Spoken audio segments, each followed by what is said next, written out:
राधे राधे आप सभी को। आज मैं एक बहुत ही सुंदर कहारवा झूमर गीत गाने जा रही हूँ। अच्छा लगे तो लाइक शेयर कमेंट और चैनल को सब्सक्राइब कीजिएगा।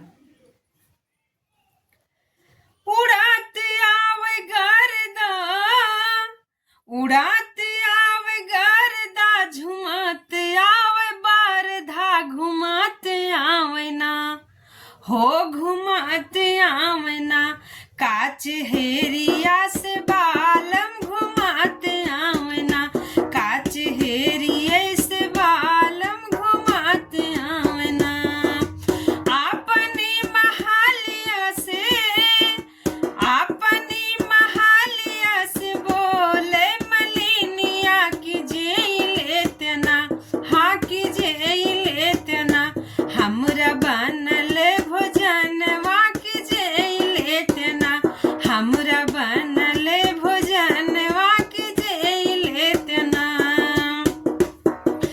कैसे का भोजन हम जेई मोरी मालिन, जो हाथ होई है ना, हाँ जो हाथ होई है ना। घर तू से सुंदर जो हाथ होई है ना, जो हाथ होई है राहिया, जो हाथ होई है राहिया। ढुरात होई है आंसुआ, भिगात होई है ना, हो भिगात होई है ना।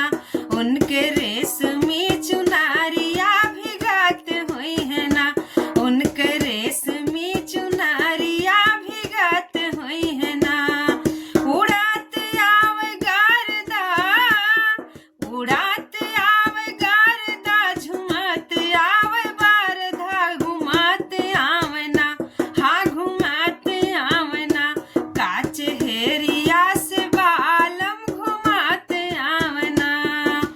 अपनी महालिया से बोले मलिनिया की घूट लेते ना, की घूट लेते ना। हमरा